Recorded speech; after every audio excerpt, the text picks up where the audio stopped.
Assalamualaikum warahmatullahi wabarakatuh. Salam sejahtera bagi kita semua. Saat di sini saya Nabil Samfala dengan NPM F0H024 ingin menjelaskan kembali materi dari MKU Bahasa Indonesia dalam rangka pemenuhan tugas awal semester oleh Pak Normansyah SPD MPD selaku dosen pengampu MKU Bahasa Indonesia tingkat 1A Prodi D3 Keperawatan. Baik, langsung saja penyampaian materi yang pertama tentang hakikat dan perkembangan bahasa Indonesia. Yang pertama, ada bahasa Indonesia adalah bahasa resmi yang digunakan di seluruh wilayah Negara Kesatuan Republik Indonesia UU RI nomor 24 tahun 2009 pasal 1 ayat 2. Yang kedua, ada bahasa Indonesia adalah salah satu dari banyak varietas bahasa Melayu. Yang ketiga, ada bahasa Indonesia diresmikan sebagai bahasa nasional setelah proklamasi kemerdekaan Indonesia 18 Agustus 1945. Yang keempat, bahasa Indonesia berfungsi sebagai bahasa komunikasi kedua bagi sebagian warga negara Indonesia, karena sebagian besar warga Indonesia menggunakan salah satu dari 748 bahasa daerah yang ada di Indonesia sebagai bahasa ibu. Baik, selanjutnya ada kedudukan dan fungsi bahasa Indonesia. Yang pertama, ada kedudukan bahasa Indonesia sebagai bahasa nasional memiliki fungsi yang pertama sebagai lambang kebangsaan, yang kedua sebagai lambang identitas nasional, yang ketiga sebagai alat penghubung antar warga, antar daerah, antar budaya, dan yang keempat alat pengembang kebudayaan, ilmu pengetahuan dan teknologi. Yang kedua, ada kedudukan bahasa Indonesia sebagai bahasa negara memiliki fungsi diantaranya. Yang pertama, ada bahasa resmi kenegaraan. Yang kedua, bahasa pengantar dalam pendidikan. Yang ketiga, alat penghubung pada tingkat nasional. Dan yang keempat, sebagai alat pengembang kebudayaan, pengetahuan, dan ilmu teknologi. Undang-Undang Dasar Negara Republik Indonesia tahun 1945 Bab 15. Selanjutnya, sebelum Indonesia merdeka, yang pertama abad ke-7 Masehi, 601 Masehi hingga 700 Masehi, bahasa Melayu dipakai sebagai bahasa kenegaraan Kerajaan Sriwijaya. Buktinya ada prasasti di Kedukan Bukit Berangka tahun 683 Masehi, Talang Tua Berangkat tahun 684 Masehi, Kota Kapur Berangkat tahun 686 Masehi, dan Karang Brahi Berangkat tahun 688 Masehi. Prasasti bertuliskan huruf Pranagari berbahasa Melayu kuno. Yang kedua, tahun 901 berdasarkan rancangan C.H.A. van Ophuijsen, ahli bahasa berkebangsaan Belanda, dengan bantuan Engku Nawawi, gelar Sultan Mamur, dan Muhammad Taib Sultan Ibrahim, telah dilakukan penyempurnaan ejaan dalam berbagai nama dan bentuk yang bertutuang dalam Peraturan Ejaan Bahasa Melayu. Yang ketiga, pada tanggal 28 Oktober 1928, Kongres Pemuda II Jakarta, pemuda berikarar dalam Sumpah Pemuda. Yang pertama, kami putra dan putri Indonesia mengaku bertumpah darah Jong 1 tanah air Indonesia.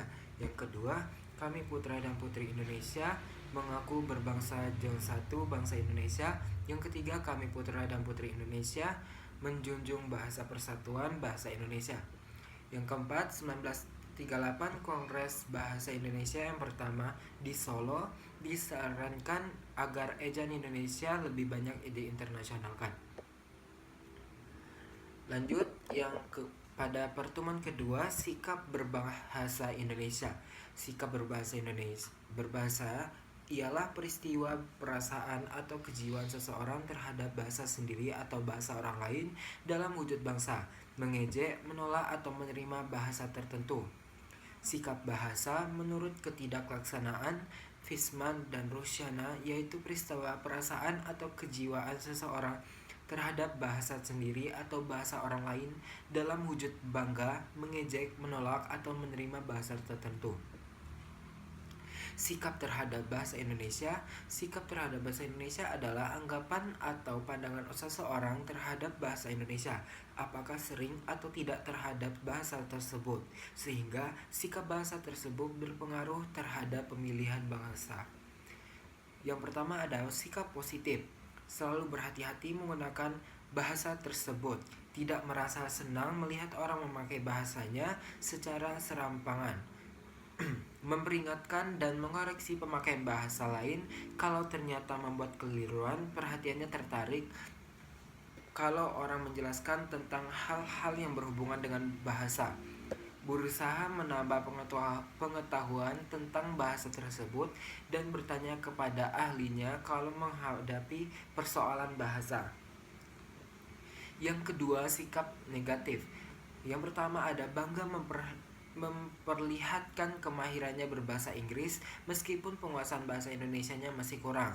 Yang kedua, merasa dirinya lebih pandai daripada orang lain karena telah menguasai bahasa asing dengan fasih, sekalipun penguasa bahasa Indonesianya kurang sempurna. Yang ketiga, merasa malu apabila tidak menguasai bahasa asing, tetapi tidak pernah merasa malu apabila tidak menguasai bahasa Indonesia. Yang keempat, menganggap remeh bahasa Indonesia dan tidak mau mempelajarinya karena merasa dirinya telah menguasai bahasa Indonesia dengan baik.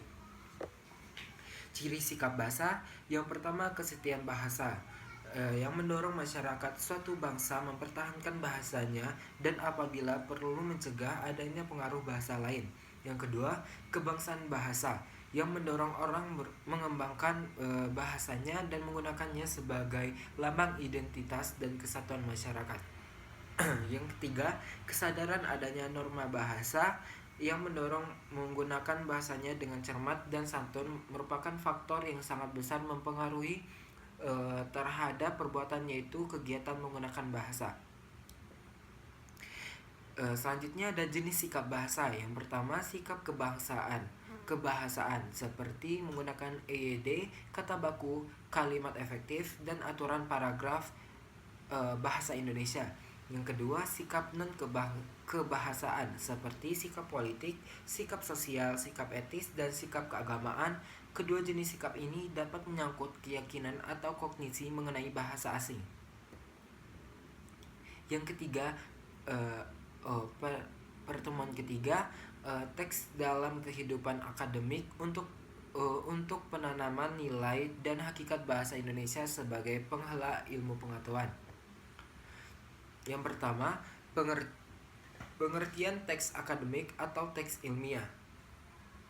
Teks akademik atau dikenal juga sebagai teks ilmiah adalah jenis tulisan yang dibuat berdasarkan kaidah ilmiah dan bertujuan untuk menyampaikan informasi, gagasan, atau penelitian secara sistematis dan logis. Teks ini ditulis dengan bahasa yang normal, objektif, dan berbasis data atau fakta. Ciri-ciri teks akademik. Yang pertama, menggunakan bahasa formal sesuai kaidah ejaan bahasa Indonesia. Yang kedua, berisi argumen yang logis dan sistematis. Yang ketiga, mengandalkan data dan fakta, bukan opini pribadi. Yang keempat, disusun secara struktur seperti memiliki pendahuluan, isi, dan penutup. Yang kedua, fungsi teks bahasa Indonesia sebagai penanaman nilai kehidupan. Teks dalam bahasa Indonesia memiliki peran penting dalam menanamkan nilai-nilai kehidupan. Melalui teks akademik, pembaca dapat yang pertama, mengembangkan etika dan moralitas, seperti penulisan akademik mengajarkan pentingnya kejujuran dan tanggung jawab intelektual seperti menghindari plagiarisme. Yang kedua, meningkatkan rasa nasionalisme dengan menggunakan bahasa Indonesia. Teks akademik dapat memperkuat identitas budaya dan kecintaan terhadap bahasa nasional. Yang ketiga, mendorong kesadaran sosial. Teks seringkali membahas isu-isu sosial, politik, atau lingkungan yang mendorong pembaca untuk berpikir kritis dan peduli terhadap permasalahan bangsa. Menumbuhkan karakter disiplin dan teliti. Penyusunan teks akademik melatih penulis untuk berpikir sistematis dan memperlihatkan detailnya.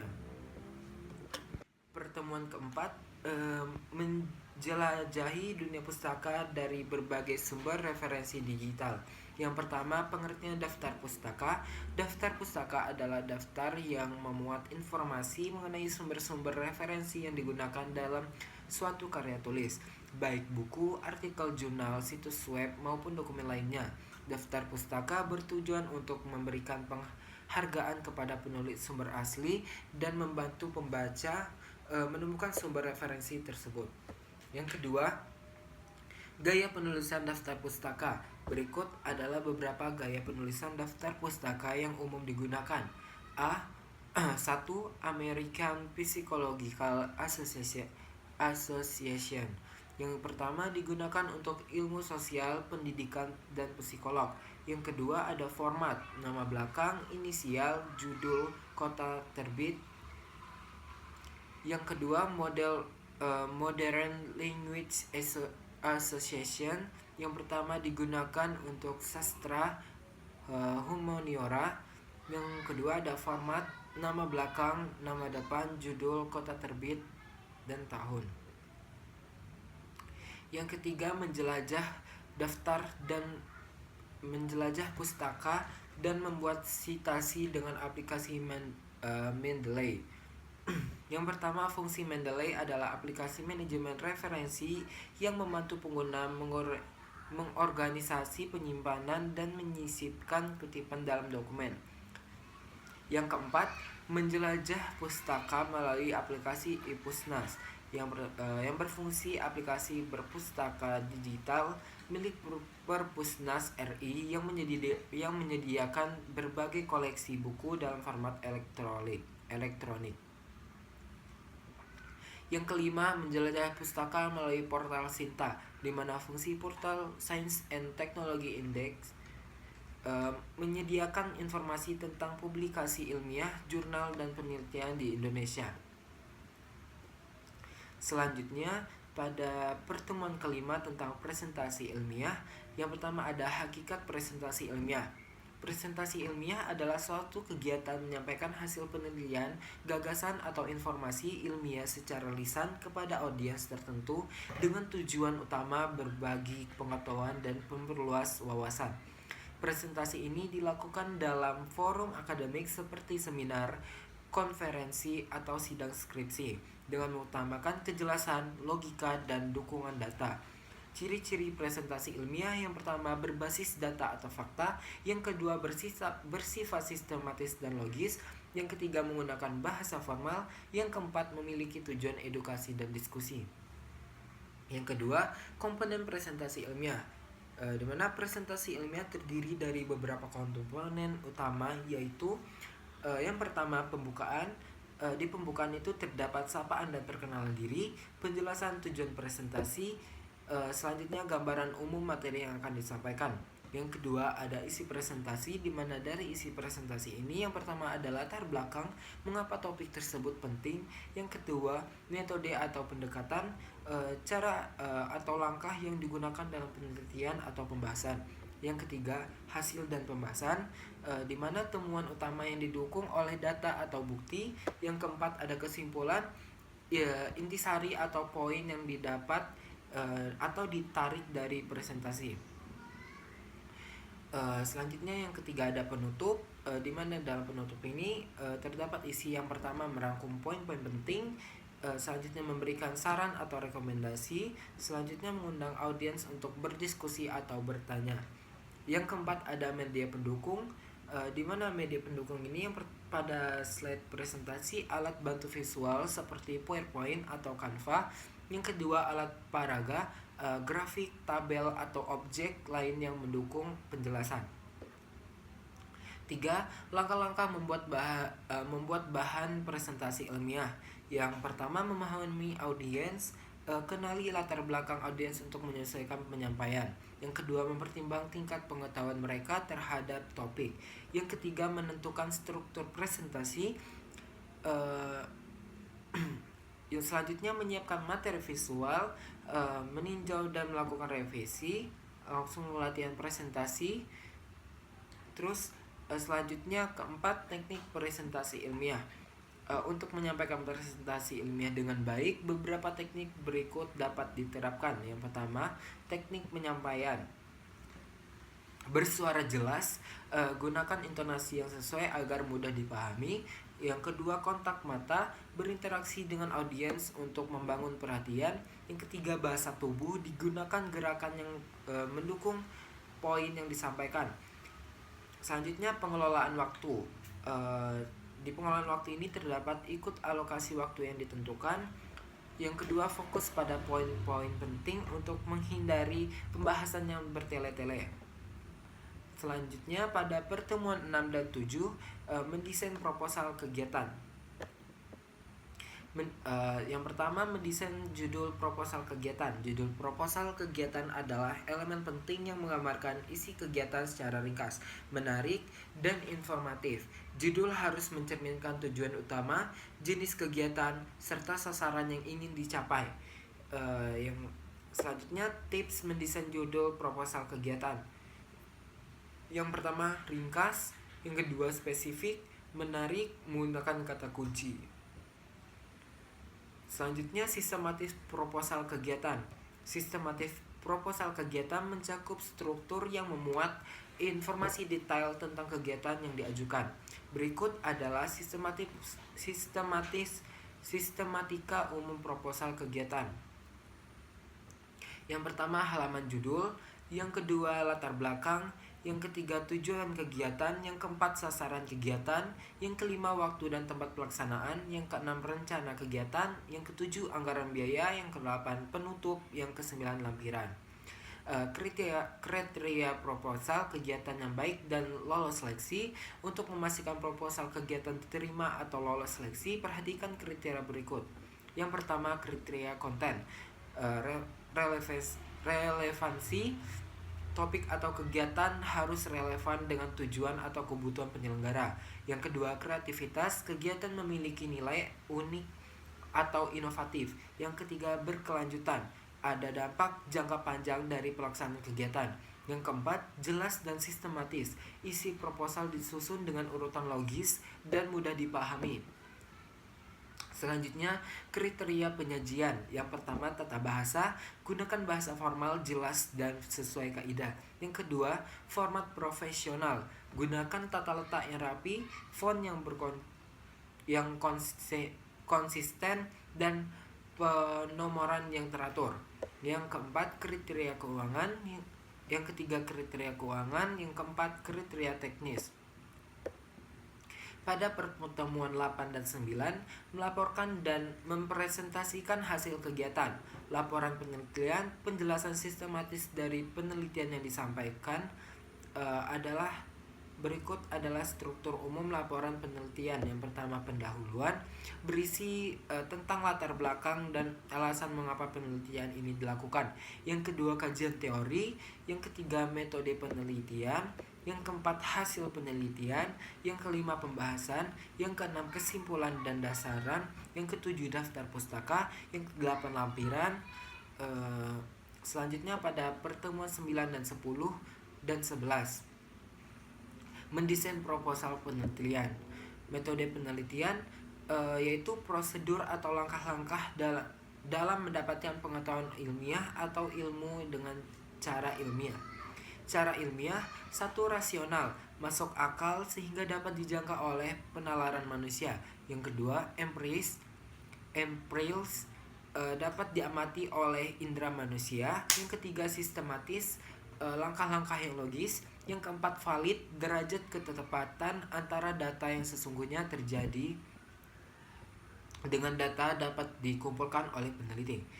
Yang kelima, reliable, di mana derajat ketetapan dengan data yang diperoleh bisa dibuktikan fungsinya pada waktu yang berbeda. Selanjutnya, pada pertemuan 14 dan 15, menulis dan mempresentasikan artikel ilmiah dan hasil laporan penelitian. Artikel ilmiah adalah tulisan yang disusun secara sistematis berbasis pada penelitian dan rujukan untuk menyampaikan hasil penelitian dan pemikiran ilmiah kepada publik. Artikel ilmiah biasanya diterbitkan dalam jurnal ilmiah, proceeding, konferensi, atau media lainnya. Tujuan artikel ilmiah adalah yang pertama menyampaikan hasil penelitian, yang kedua meningkatkan pemahaman pembaca, yang ketiga mempromosikan pemikiran ilmiah. Struktur artikel ilmiah, yang pertama judul harus singkat, jelas dan mencerminkan isi artikel. Yang kedua abstrak, ringkasan singkat mengenai tujuan, metodologi, dan pengumpulan penelitian. Yang ketiga pendahuluan. Pertama, latar belakang menjelaskan pentingnya topik yang dibahas. Yang kedua, rumusan masalah, memaparkan masalah yang ingin dibahas. Yang ketiga, tujuan penelitian, menyebutkan tujuan dan penelitian yang dilakukan. Baik, selanjutnya keempat, tinjauan pustaka menyajikan hasil kajian literatur yang relevan dengan topik penelitian. Yang kelima, metodologi menjelaskan pendekatan penelitian yang digunakan, teknik pengumpulan data dan analisis data. Yang keenam, hari penelitian menyajikan hasil penelitian menyajikan hasil temuan yang diperoleh dari analisis data. Yang ketujuh, pembahasan menafsirkan hasil penelitian dan menghubungkannya dengan teori atau hasil penelitian sebelumnya. Yang kedelapan, kesimpulan penyajian ringkasan temuan utama penelitian, implikasi atau teoritis. Yang kesembilan, daftar pustaka menyebutkan referensi yang digunakan. Dengan mengikuti langkah-langkah tersebut, kita dapat menulis sebuah artikel yang terstruktur, baik dan jelas, serta dapat memberikan kontribusi yang berharga dalam bidang ilmu pengetahuan. Baik, itu saja yang dapat saya sampaikan. Izinkan saya menutup penjelasan singkat dari saya. Lebih dan kurang saya mohon maaf. Kepada Allah saya mohon ampun. Saya akhiri. Wassalamualaikum warahmatullahi wabarakatuh.